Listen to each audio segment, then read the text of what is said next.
saudara-saudara, sudah dinubuatkan beribu-ribu tahun yang lalu. Dan firman Allah ini kita kembali diingatkan melalui pembacaan kita pada saat ini dalam Yesaya 9 ayat 5. Sebab seorang anak telah lahir untuk kita, seorang putra telah diberikan untuk kita, lambang pemerintahan ada di atas bahunya, dan namanya disebutkan orang Penasehat Ajaib, Allah yang perkasa, Bapa yang kekal, Raja Damai. Luar biasa saudara-saudara. Kelahiran Yesus saudara-saudara, dia akan lahir. Dan saat ini, hari-hari ini seluruh dunia, termasuk saya dan saudara, memperingati kelahiran Raja Damai, kelahiran Penasehat Ajaib. Dan di sini dikatakan Bapa yang kekal. Di sini telah lahir untuk kita, telah lahir juru selamat untuk saya dan saudara, untuk seisi dunia ini telah lahir. Dan kembali diingatkan buat saya dan saudara, telah lahir juru selamat buat saya dan saudara.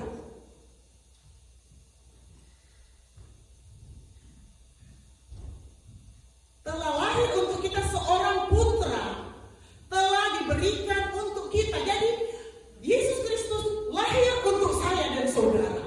Dan Yesus Kristus lahir diberikan untuk saya dan saudara. Untuk apa? Untuk kita boleh mendapatkan keselamatan. Untuk kita boleh menjadi berharga di tengah-tengah dunia ini yang tadinya kita tidak berharga, yang tadinya kita berdosa, yang tadinya kita tidak ada apa-apanya. Karena kasih Allah, kasih Yesus buat saya dan saudara. Oleh sebab itu hargai kehadiran Yesus di tengah-tengah dunia ini saudara-saudara.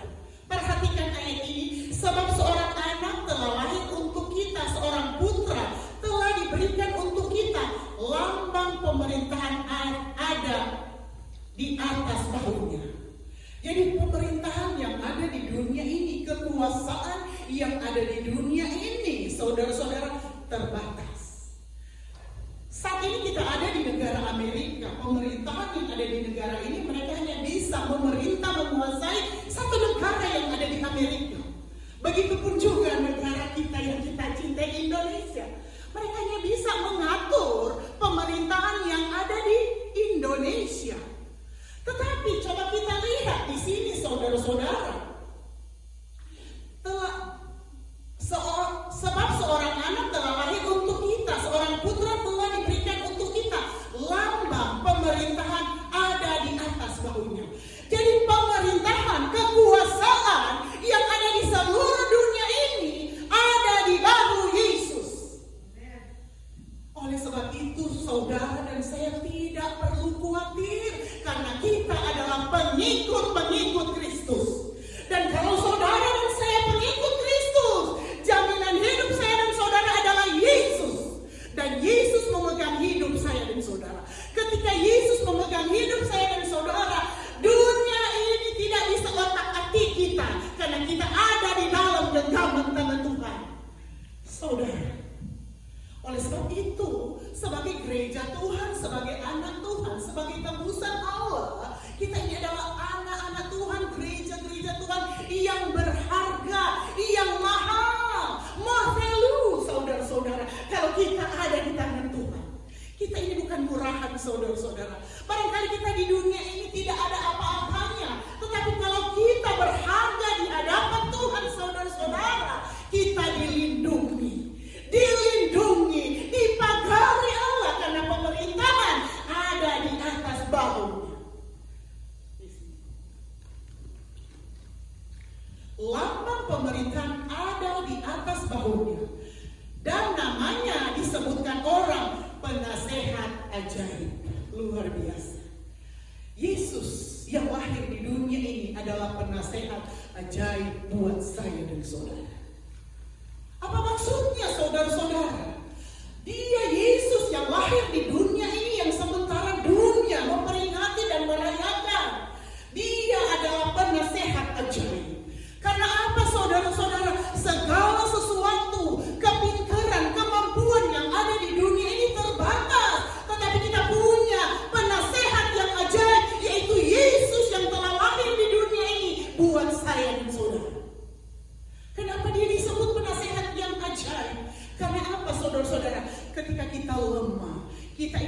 pengikut Kristus, ketika kita tidak berdaya, ketika kita tersungkur di kaki Tuhan, ketika kita angkat tangan menyerah kepada Tuhan, hikmat Allah, marifat Allah, kuasa Allah akan diberikan bagi setiap orang yang berseru kepadanya.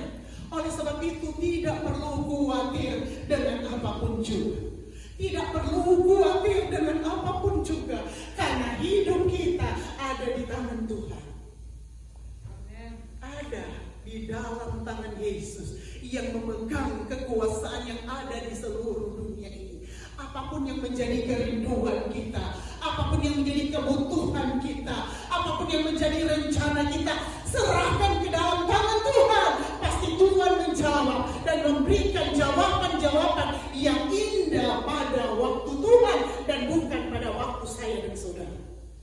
Kalau waktu Tuhan itu indah buat saya dan saudara, kita akan tercengang, kita akan kaget, kita akan surprise dengan jawaban-jawaban Allah, dengan mujizat-mujizatnya yang indah, yang manis untuk kita saksikan betapa hebat kuasa Allah bagi setiap orang yang percaya kepada Tuhan. Saudara, di sini dikatakan, dan namanya disebutkan orang penasehat ajaib. Kita bisa menasehati sesama kita, suami kita, anak-anak kita, orang tua kita, atau istri kita. Tetapi kemampuan kita terbatas. Kita bisa, kalau kita tidak dipenuhi oleh Roh Kudus, kalau kasih Allah tidak ada di dalam hidup kita, bisa kita memberikan nasihat yang salah. Tetapi Yesus yang sudah menyampaikan kebenaran firman Allah, nasihatnya, keajaiban kuasanya buat saya dan saudara itu dahsyat dan luar biasa ketika kita pegang kebenaran firman Allah. Oleh sebab itu saudara-saudara jangan ragu. Jangan ragu ketika kita berharap sungguh kepada Tuhan. Ketika kita mengandalkan Dia di atas segala-galanya, kita akan melihat penyertaan Allah yang sempurna. Sempurna penyertaan Allah buat saya dan saudara. Sempurna penyertaan Allah dalam hidup keluarga kita. Sempurna penyertaan Allah di dalam masa depan kita. Anak-anak kita, suami kita, istri kita, orang tua kita, keluarga kita. Penyertaan Allah sempurna. Tetapi kadang-kala untuk kita melihat penyertaan Allah yang sempurna dalam hidup kita, kadang-kala Tuhan mau menguji iman percaya kita.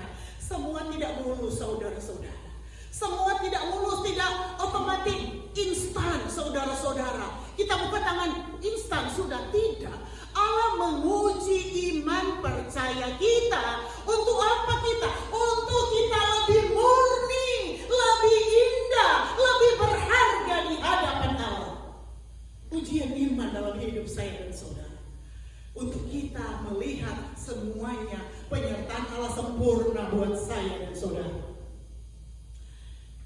Penasehat ajaib, Allah yang perkasa. Allah yang perkasa, saudara. Allah itu Allah yang perkasa. Allah itu Allah yang luar biasa.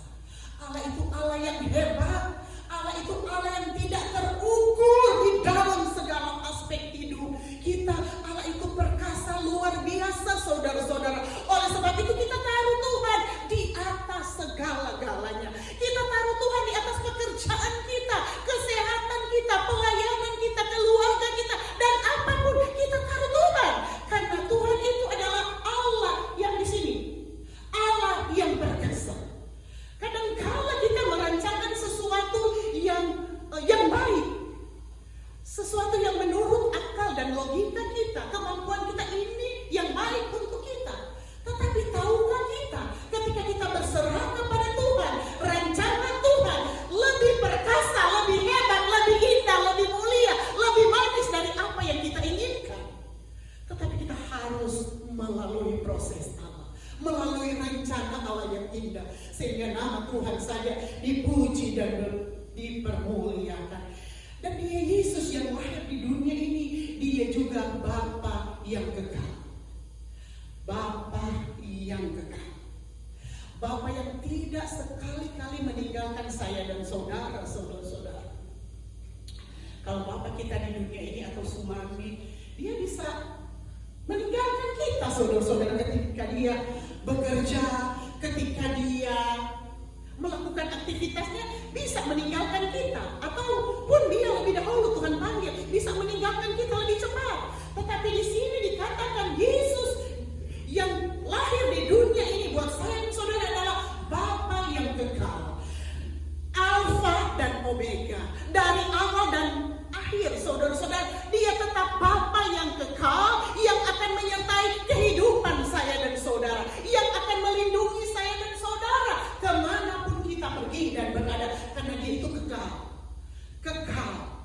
Kekal penyertaannya, kekal segala sesuatu yang Tuhan berikan buat saya dan saudara, kekal, saudara-saudara. Oleh sebab itu hargai kehadiran Yesus, kelahiran Yesus di dunia ini buat saya dan saudara-saudara. Dia itu Raja Damai. Yesus yang lahir di dunia ini, dia itu adalah Raja Damai. Dia Yesus yang akan memberikan kedamaian kepada kita ketika kita putus asa. Dia Yesus yang memberikan kedamaian kepada kita ketika kita tidak punya jalan keluar.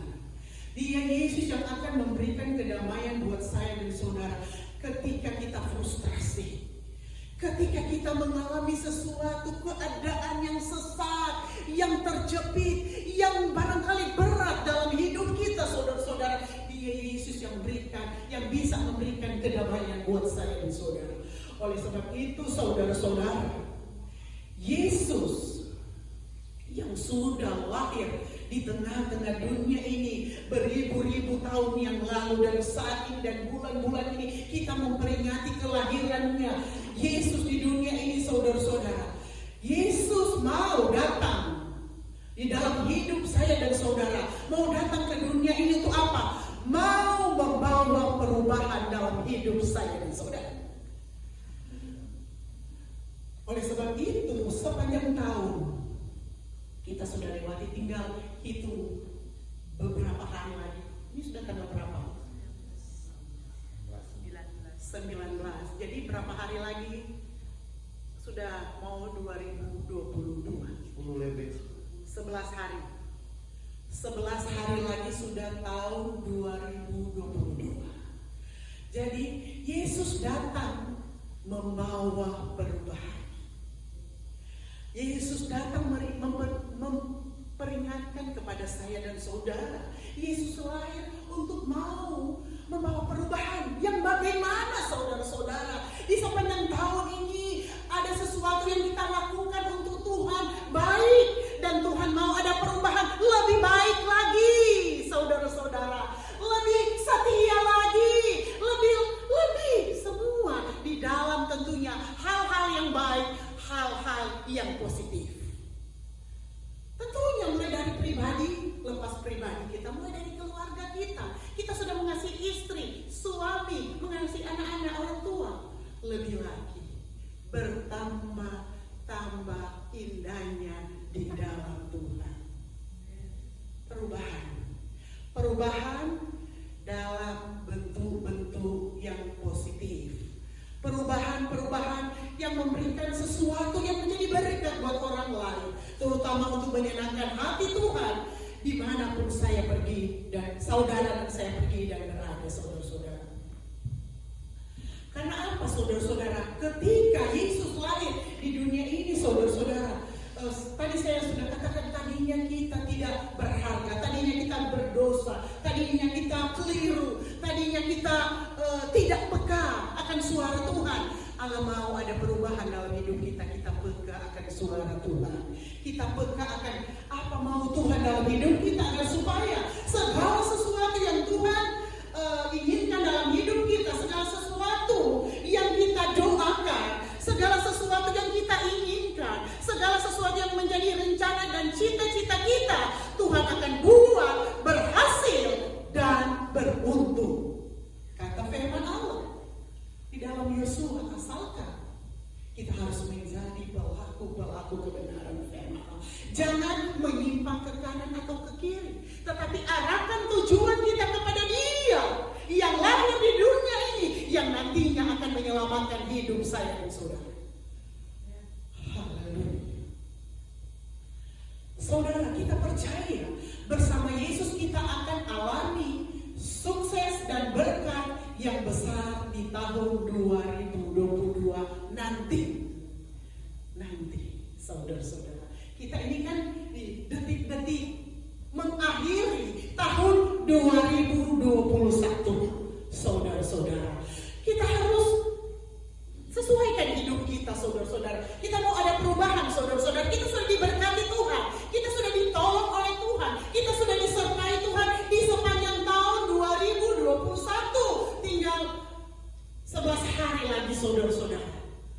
Apa yang Tuhan sudah berikan dalam hidup kita, berkat-berkat Allah, kita pertahankan dan ada perubahan untuk lebih lagi meningkat, saudara-saudara, meningkat. Tentunya meningkat di dalam hal-hal yang baik, di dalam hal-hal yang positif, agar supaya berkat Allah, pertolongan Allah, pembelaan Allah, mujizat Allah menyertai hidup saya dan saudara. Sekalipun diperhadapkan dengan pergumulan, tetapi satu saat kita akan menyaksikan betapa hebat kuasa Allah bagi setiap orang yang percaya kepada Tuhan. Tadi saya sudah katakan, bersama Yesus kita akan alami sukses dan berkat yang besar di tahun 2022 ketika kita mau lebih berubah lagi, bukan kita sudah baik, saudara-saudara, kita sudah melakukan yang baik, tetapi kita bukan hanya berjalan di tempat. Pertolongan Allah juga akan tetap seperti biasa, tetapi kita harus melakukan sesuatu, saudara-saudara, perubahan yang lebih lagi, saudara-saudara, lebih lagi. Untuk apa? Untuk Allah nyatakan berkatnya, untuk Allah nyatakan mujizatnya, untuk Allah nyatakan penyertaannya, untuk Allah nyatakan pertolongannya bagi saya dan saudara. Oleh sebab itu, saudara-saudara, kalau kita mau melihat Allah akan bekerja lebih dahsyat lagi, saudara-saudara, kita akan jalani ini dengan sikap siap mengalami perubahan dalam bentuk-bentuk yang lebih baik, perubahan dalam bentuk-bentuk positif, saudara-saudara. Barangkali kita punya kelalaian, kekeliruan, kekurangan, hal-hal yang barangkali agak menyimpang dari kebenaran firman Allah, agak menyakiti hati Tuhan, menyakiti istri, menyakiti suami, menyakiti anak-anak, menyakiti orang tua. Kita berubah saat ini. Kita siapkan, saudara-saudara, untuk kita melangkah di tahun 2002, hidup kita lebih berkenan kepada Tuhan. Nobody perfect, tetapi kita harus back to the Bible, kembali sesuaikan hidup kita dengan kebenaran firman Allah. Bukan sesuaikan hidup kita dengan dunia ini, tetapi sesuaikan hidup kita dengan kebenaran firman Allah. Tentunya kita tidak akan salah, kita tidak akan menyimpang ke kanan dan ke kiri. Kalau hidup kita sesuaikan dengan kebenaran firman Allah, kata firman Allah, Dia akan buat kita berhasil dan beruntung. Haleluya. Oleh sebab itu, saudara-saudara, buatlah resolusi perubahan dalam hidup saya dan saudara, dalam hidup kita, dalam keluarga kita, sehingga dimanapun kita pergi dan berada, saudara-saudara, biar nama Tuhan dipermuliakan di atas segala-galanya. Karena Allah itu progresif, saudara-saudara. Allah kita adalah Allah yang progresif, artinya mau maju ke arah kemajuan, bertambah-tambah naik, meningkat pada hal-hal yang baik atau positif. Itulah yang Tuhan mau dalam hidup kita. Oleh sebab itu, saudara-saudara, ketika kita bertambah-tambah baik dalam hal-hal yang baik, dalam hal-hal yang positif, saudara-saudara, kita akan bersinar seperti bintang-bintang yang ada di dunia ini. Walaupun kita ada di dunia yang gelap, kita akan bersinar, saudara-saudara. Kita akan memancarkan cahaya Kristus yang ada dalam hidup saya dan saudara. Kita masih ada di dunia, masih dikelilingi dengan keadaan dunia yang gelap, tetapi kita tetap mau bersinar karena ada Yesus ada dalam hidup saya dan saudara. Kita tetap bercahaya, saudara. mau bersinar, bercahaya seperti bintang-bintang di langit, saudara-saudara. Kita bersinar sehingga nama Tuhan dipermuliakan di atas segala-galanya. Coba kita buka bersama-sama di dalam Yesaya 60 ayat 1. Yesaya 60 ayat 1.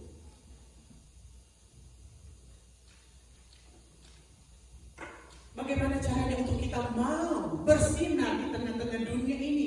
Kita harus melakukan sesuatu perubahan dalam hidup saya dan saudara. Kita baca bersama-sama Yesaya 60 ayat 1 dan 2. Bangkitlah, menjadi teranglah, sebab terangmu datang dan kemuliaan Tuhan terbit atasmu. Sebab sesungguhnya kegelapan menutupi bumi dan kegelapan menutupi bangsa-bangsa, tetapi terang Tuhan terbit atasmu dan kemuliaannya menjadi nyata atasmu. Luar biasa, saudara-saudara. Bagaimana caranya untuk kita tetap bersinar, menjadi bintang-bintang seperti di langit di tengah-tengah dunia yang gelap? Tentunya kita harus melakukan sesuatu perubahan dalam hidup pribadi kita, keluarga kita, dimanapun kita pergi dan berada. Perhatikan ayat ini, saudara-saudara.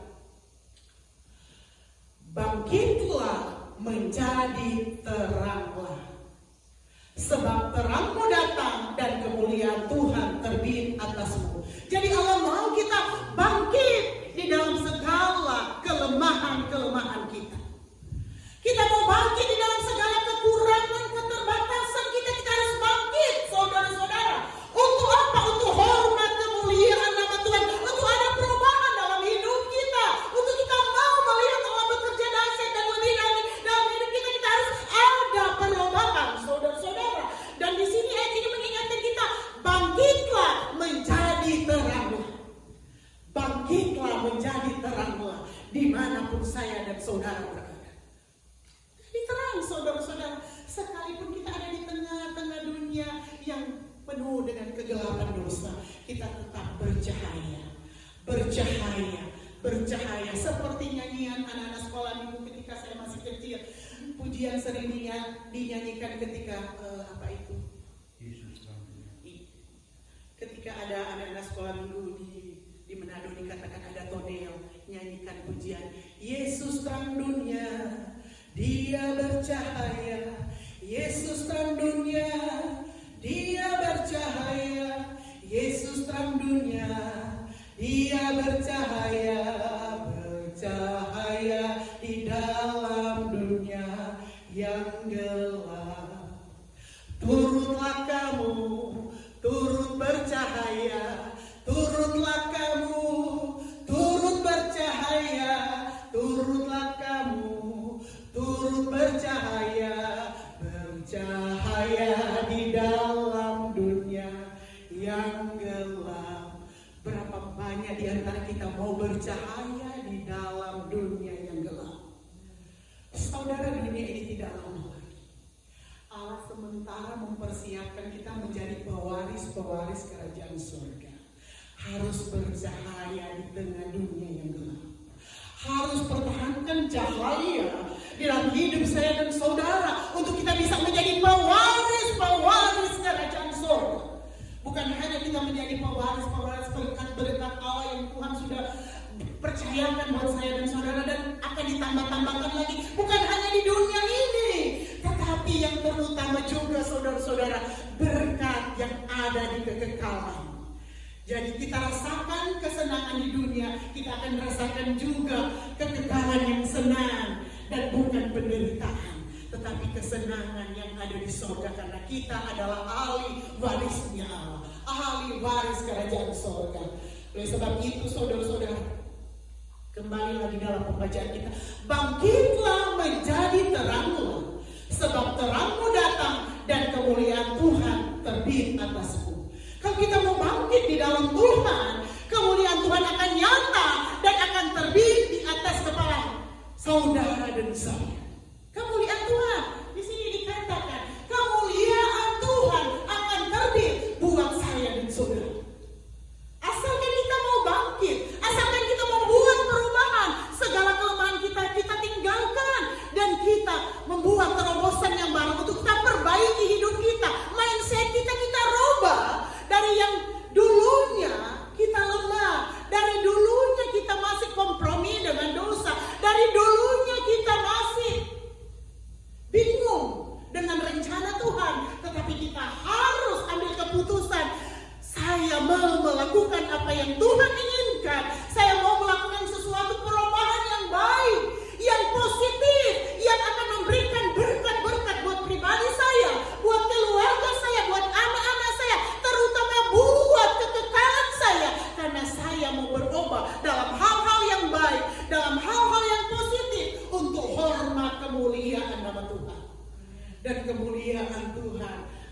terbit atasmu, akan terbit atas gereja Tuhan, termasuk saya dan saudara.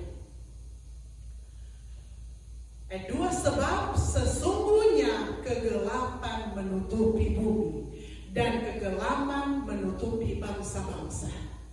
Saudara, sebab di sini dikatakan sesungguhnya kegelapan menutupi bumi. Saudara-saudara, dunia ini, menguasai dunia ini kegelapan dan kegelapan.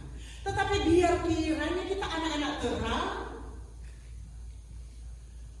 pengikut-pengikut Kristus, seberapapun kita, saudara-saudara, biar kita belajar, berusaha mempertahankan terang yang ada dalam hidup kita, untuk kita boleh bercahaya di tengah-tengah kegelapan yang ada di dunia ini.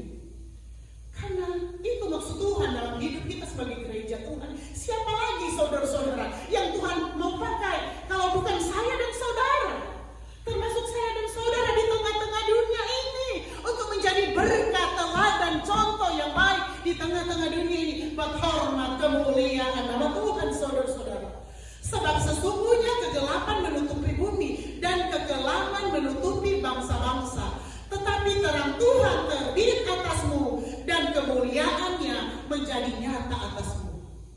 Saudara, ketika kita mampu mengalahkan setiap ego kita, ketika kita mampu mengalahkan setiap serangan-serangan balik kuasa kegelapan yang mau menggoda, mempengaruhi hati kepikiran kita, jauh daripada kasih karunia Tuhan, saudara-saudara, disitulah kemenangan terjadi, disitulah perubahan terjadi buat saya dan saudara. Oleh sebab itu, saudara-saudara, tentunya kita harus berserah kepada Tuhan, sehingga kita bisa mampu melakukan segala sesuatu buat hormat kemuliaan nama Tuhan, saudara-saudara. Oleh sebab itu, kita harus kembali menyesuaikan hidup kita pada kebenaran firman Allah. Filipi 2 ayat 14 dan 15. Lakukanlah segala sesuatu dengan tidak bersungut-sungut dan berbantah-bantahan, supaya kamu tiada beraib dan tiada bernoda, sebagai anak-anak Allah yang tidak bercela di tengah-tengah angkatan yang bengkok hatinya dan yang sesat ini, sehingga kamu bercahaya di antara mereka seperti bintang-bintang di dunia. Luar biasa, saudara-saudara. Firman Allah mengingatkan saya dan saudara, biar kita bercahaya seperti bintang-bintang di dunia. Di sini, saudara-saudara, perhatikan ayat ini.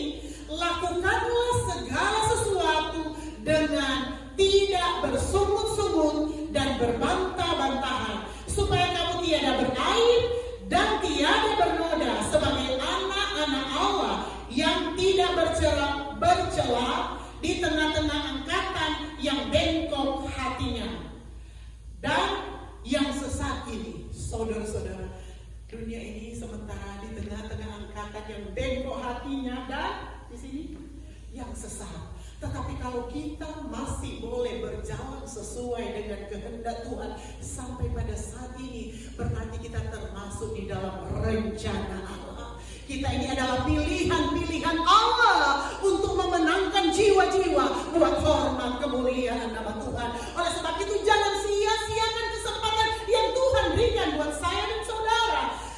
Jangan sia-siakan, saudara, sehingga nama Tuhan dipermuliakan, nama Tuhan ditinggikan, nama Tuhan diagungkan di atas segala-galanya, saudara-saudara. Karena kita ini adalah garam dan terang dunia. Kita ini adalah garam dan terang dunia. Kita bacakan ayat ini, saudara-saudara. Matius 5 ayat 13 sampai dengan ayat 16. Matius 5 ayat 13 dan 16.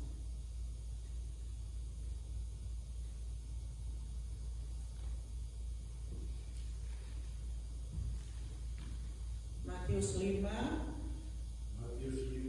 ayat 13 sampai dengan ayatnya yang ke-16. Kamu adalah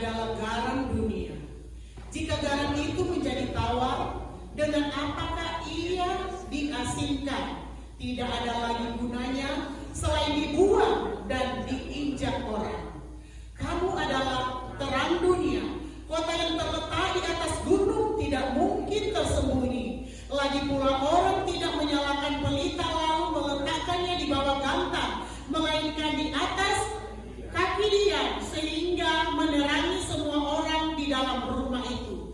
Demikianlah hendaknya terangmu bercahaya di depan orang, supaya mereka melihat perbuatanmu yang baik dan memuliakan Bapamu yang di surga. Luar biasa. Inilah yang perubahan-perubahan yang harus kita lakukan untuk kita mau melihat Allah akan turut bekerja dalam segala sesuatu untuk mendatangkan kebaikan. Lebih lagi saudara-saudara, kita sudah mengalami di tahun 2021, tetapi akan lebih lagi terjadi dalam hidup saya dan saudara ketika kita mau melakukan perubahan dalam hidup pribadi kita, karena kita ini adalah terang-terang dunia, adalah garam dunia saudara-saudara. Di sini dikatakan kamu adalah garam dunia. Jika garam itu menjadi tawar, dengan apakah ia tidak ada lagi gunanya selain dibuang dan diinjak orang. Tentunya saudara-saudara kita mau jadi garam.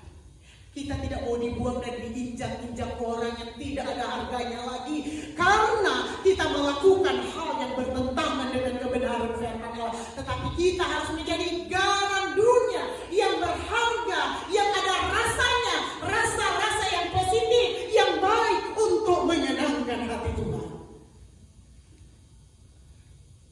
Kembali lagi saya bacakan lagi di dalam ayat 16. Demikianlah hendaknya terangmu bercahaya di depan orang, supaya mereka melihat perbuatanmu yang baik. Jadi kita harus bercahaya di depan orang agar orang melihat perbuatan kita yang baik, bukan perbuatan kita yang tidak baik. Tetapi Allah mau kita menjadi gereja Tuhan, menjadi terang dunia. Terang dunia menjadi garam di tengah-tengah dunia, agar dunia boleh melihat perbuatan-perbuatan kita yang baik, perbuatan-perbuatan kita yang positif, perbuatan-perbuatan kita yang memberkati, perbuatan-perbuatan kita yang menguatkan saudara-saudara, sehingga nama Tuhan dipermuliakan di atas segala-galanya. Oleh sebab itu saudara-saudara, Yesus datang membawa perubahan buat saya dan saudara. Dari tadinya kita tidak baik akan menjadi lebih baik. Dari tadinya kita tidak berharga akan menjadi berharga. Dari tadinya kita tidak ada apa-apanya, akan Tuhan kita berharga, berarti dalam kehidupan saya dan saudara di tengah-tengah dunia ini. Oleh sebab itu saudara-saudara, Yesus itu datang. Sebab seorang anak telah lahir untuk kita, seorang putra telah diberikan untuk kita, lambang pemerintahan ada di atas bahunya, dan namanya disebutkan orang penasehat ajaib, Allah yang perkasa, Bapa yang kekal, Raja damai. Luar biasa. Oleh sebab itu saudara-saudara, biar kita boleh menjadi pelaku-pelaku kebenaran firman Allah. Ketika kita menjadi pelaku-pelaku kebenaran firman Allah, perubahan itu akan terjadi dalam hidup saya dan saudara. Untuk kita boleh melihat segala sesuatu yang Tuhan sudah berkati, segala sesuatu yang sudah Tuhan tolong di sepanjang tahun 2021. Bukan hanya tetap seperti itu saja, Tuhan akan tambahkan dalam hidup pribadi kita, keluarga kita, bisnis kita, pekerjaan kita, pelayanan kita, dan di dalam segala aspek hidup kita, Tuhan akan tambahkan untuk nama Tuhan dipermuliakan di atas segala-galanya. Renungkan firman Allah ini, kita bangkit berdiri, kita nyanyikan pujian, Engkaulah kekuatanku, sambil saya mengundang pelayan altar untuk maju ke depan. Renungkan firman Allah sudah disampaikan saudara-saudara. Bersama Yesus kita akan alami sukses dan berkat yang besar di tahun 2022. Ketika kita mau melakukan sesuatu perubahan yang baik dalam hidup kita, perubahan yang positif, perubahan yang menyenangkan hati Tuhan, perubahan yang memberkati, menguatkan satu dengan yang lain, sehingga nama Tuhan dipermuliakan di atas segala-galanya. Nyanyikan